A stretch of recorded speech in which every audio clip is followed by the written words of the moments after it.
So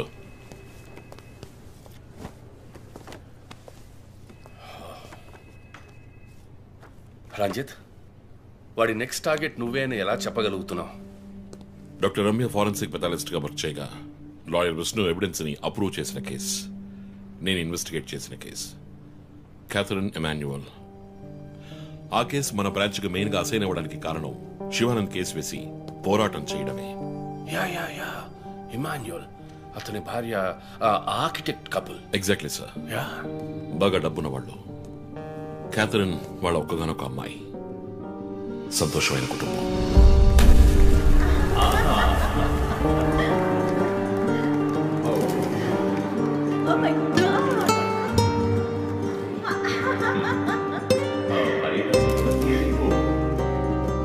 ఆ ఇంట్లో పనివాడు ఉండేవాడు, పేరు మరియదాసు. పనివాళ్ళ కాకుండా కుటుంబంలో ఒకటిగా కలిసిపోయాడు. వంట పని చేయడం, ఇంటి పని చేయడం, క్యాథరిన్ స్కూల్కి డ్రాప్ చేయడం అన్ని వాడే చూసుకునేవాడు.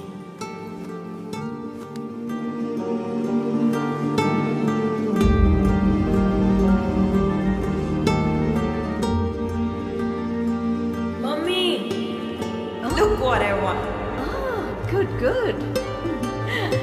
I have to go. Bye. Good show, Kathy. Keep it up.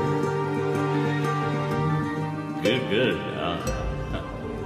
బాగా బిజీగా ఉన్న పేరెంట్స్ దగ్గర దక్కని ప్రేమ, అభిమానం క్యాథరిన్ కి మరియదాస్ దగ్గర దక్కాయి.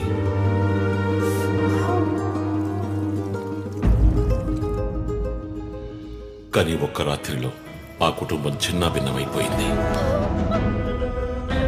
క్యాథరిన్ హత్యకు గురైంది. మరియదాసు పరారయ్యాడు. ఇంట్లో ఉన్న డబ్బు, నగలు దొంగిలించబడ్డాయి. పోలీసులు మరియదాసుని సస్పెక్ట్ గా డిక్లేర్ చేసి కేసు ఫైల్ చేశారు. వారం అయినప్పటికీ మరియదాస్ ఆచూకీ తెలియనందువల్ల విక్టిమ్ ని పూడ్చిపెట్టి కేసు క్లోజ్ చేశారు. 2 వారాలు అంతా సర్దుమణిగింది. కానీ ఈ కేసులో ఏదో మర్మం ఉంది, నిజమైన హంతకుడిని కనిపెట్టలేదు అని మీడియాలో వార్తలు ప్రసారం అయ్యాయి. ప్రజలు ధర్నాలు చేశారు. మరియదాస్ కుటుంబం శివానంద్ని మీట్ అయ్యి రిక్వెస్ట్ చేసినందువల్ల హైకోర్టులో ప్రజా ప్రయోజనం వ్యాజ్యం వేసి కేసును రీఓపెన్ చేయించారు.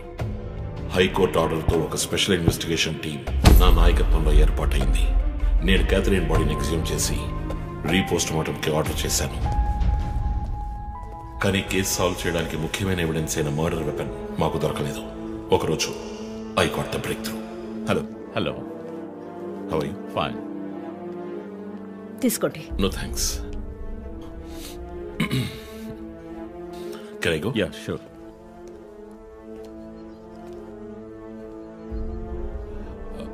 ఓ, మీరు గోల్ఫ్ ప్లేయరా? Yes sir. ఏ క్లబ్లో ఆడుతున్నారు? గచ్చిబౌలి క్లబ్లో. నేను race club player. Just beginner. మీ అంత కాదులేండి. అడిగిన ప్రశ్నలకు మాత్రం ముక్తసరిగా సమాధానం చెప్పారు. కూతుర్ను పోగొట్టుకున్న దుఃఖంలో ఉన్నారని నేను పెద్దగా పట్టించుకోలేదు. అప్పుడే ఒక విషయం గమనించాను. ఒక గోల్ఫ్ కిట్లో 16 క్లబ్బులుంటాయి. అన్నీ ఇంచుమించు ఒకేలాగుంటాయి. ఒకే ఒక్క క్లబ్ తప్ప. అదే పట్టర్. హోల్ దగ్గరున్న బంతిని కొట్టడానికి యూజ్ చేసే క్లబ్. ఇమాన్యువల్ దగ్గరున్న కిట్లో ఆ పట్టర్ కొత్తదిగా ఉంది. క్యాడీ దగ్గర మాట్లాడిన దాన్ని బట్టి ఇమాన్యువల్ హత్య జరిగిన 2 వారాల తర్వాత ఒకే ఒక్కసారి మాత్రం గోల్ఫ్ ఆడడానికి వచ్చినట్టుగా తెలిసింది.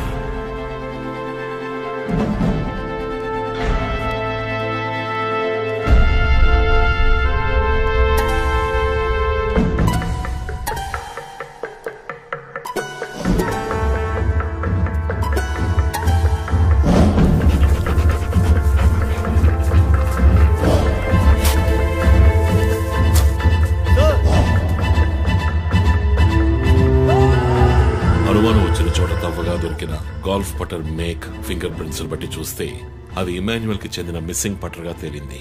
ఫోరెన్సిక్ ల్యాబ్ ఎగ్జామినేషన్ లో మేము వెతుకుతున్న మర్డర్ వెపన్ అదేనని నిర్ధారణ అయింది. డిఎన్ఏ రిపోర్ట్ లో 2 ముఖ్యమైన ఆధారాలు దొరికాయి. ఫస్ట్, క్రైమ్ స్పాట్ లో క్యాథరిన్ మాత్రమే కాదు, మరియదాసు రక్తం కూడా ఉంది. సెకండ్లీ, దొరికిన గోల్ఫ్ పటర్ మీద ఉన్న బ్లడ్ ట్రేసెస్ మరియదాసువి.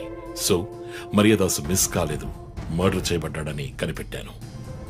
పెథాలజీ రిపోర్ట్ ప్రకారం ఆ అమ్మాయి చనిపోవడానికి ముందు సెక్స్ లో పాల్గొన్నట్టుగా కన్ఫర్మ్ అయింది. స్పర్మ్ డిపాజిట్ లో ఉన్న డిఎన్ఏ మరియదాసు డిఎన్ఏతో మ్యాచ్ అయింది. కేసు సాల్వ్ చేసేసాం.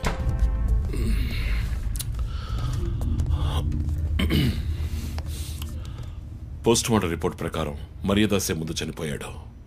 ఆ తర్వాతే మీ అమ్మాయి. మీ ఇంటి సీసీటీవీ ఫుటేజ్ పరిశీలించి చూడగా అనుమానాస్పదంగా ఎవరు లోపలికి రాలేదు. కానీ ముఖ్యంగా మరియదాసు డెడ్ బాడీ మీ ఫామ్ హౌస్ లో దొరికింది. పార్టీ క్యాన్సిల్ అయితే ముందే చెప్పకర్లా? Big waste of time. కొత్త కారులో టెస్ట్ డ్రైవ్ వెళ్ళామనుకుంటా పోలా.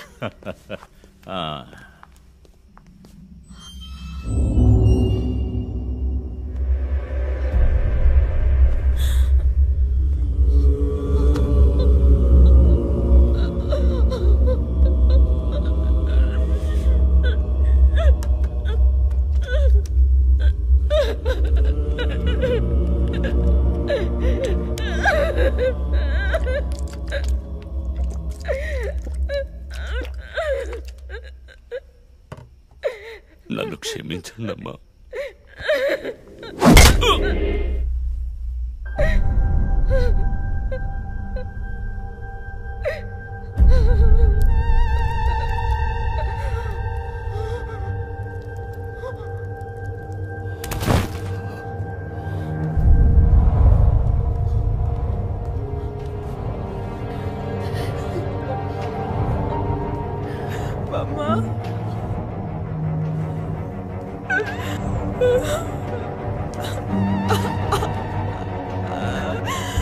Why do you do this, Papa? Why?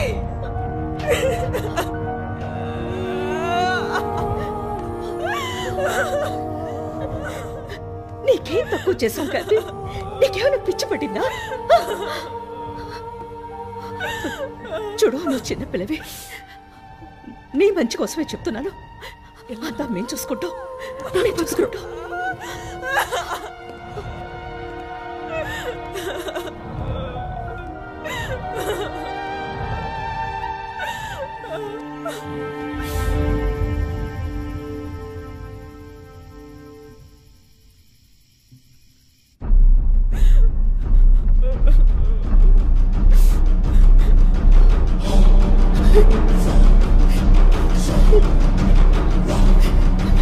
I'm gonna call the police. వద్దు. Mom, please leave me. వద్దు. Do something. Stop her. Kathy, Do పోలీసులు something. చెప్పొద్దు. Stop her. I want you to stop.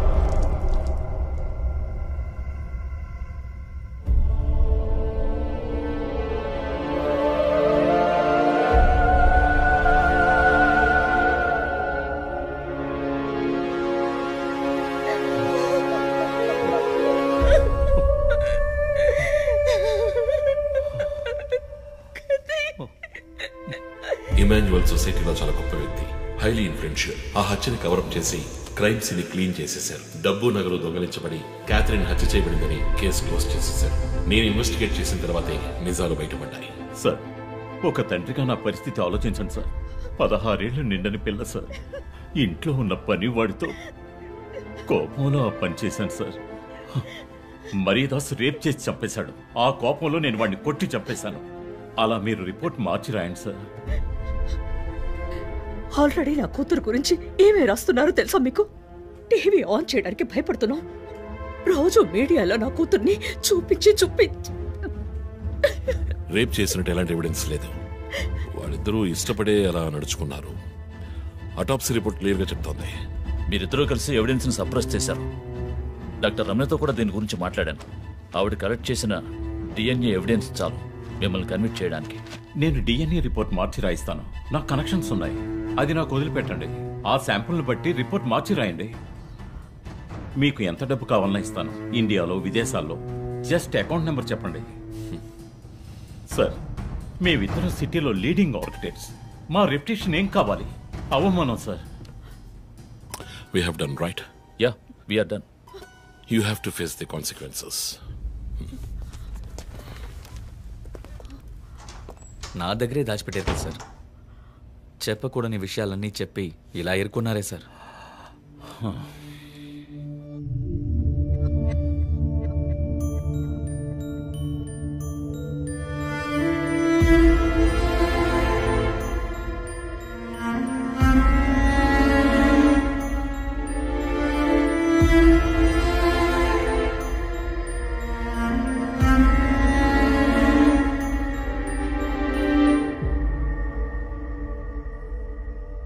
Catherine వయస్సు మనల్ని అర్థం చేసుకోలేదు.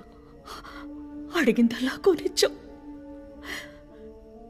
డబ్బు ఖర్చు చేసామే కానీ కొంచెం టైము ఖర్చు చేసి ఉండాల్సింది.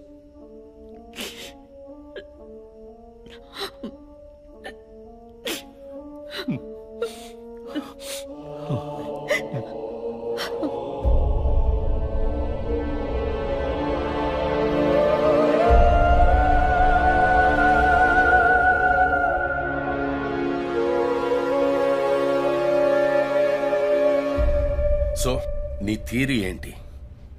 శివానంద్, డాక్టర్ రమ్య, విష్ణు, ఆ తర్వాత నేను, మా నలుగురిని కనెక్ట్ చేసే కేసు ఇది. ఈ కేసు వల్ల బాధించబడ్డ ఎవరో ఒకరే సస్పెక్ట్. ఎవరు? ఆ కుటుంబంలో అందరూ చచ్చిపోయారు కదా. రిలేటివ్స్. వాళ్ళ చావు వల్ల బాధించబడ్డ ఎవరైనా ఒకళ్ళు. వాళ్ళు చచ్చిపోయి 3 ఏళ్ళు అయింది. ఇన్నాళ్ళు లేనిది ఇప్పుడు ఎందుకు జరుగుతోంది? I'm not convinced. Sir, investigation చేస్తేనే కదా sir. Ranjit, I'm sorry, I have to do this. ఇక నుంచి ఈ కేసు నేను తీసుకుంటున్నాను. మీరిద్దరూ నాకు రిపోర్ట్ చేయండి. Sir please sir. నువ్వు పర్సనల్ గా ఇన్వాల్వ్ అయ్యావు. నీ జడ్జ్మెంట్ సరిగ్గా ఉండదు. నీకు పార్కిన్సన్స్ ఉందని నా దగ్గర దాచడమే తప్పు. ఆ రోజు ఏమైనా అయి ఉంటే? సార్, నేను ఇన్వెస్టిగేషన్ లో ఉండి తీరాలి సార్. ఉంటావు, కానీ ఫీల్డ్ వర్క్ లో కాదు. Vandana, I'm ready to meet the press.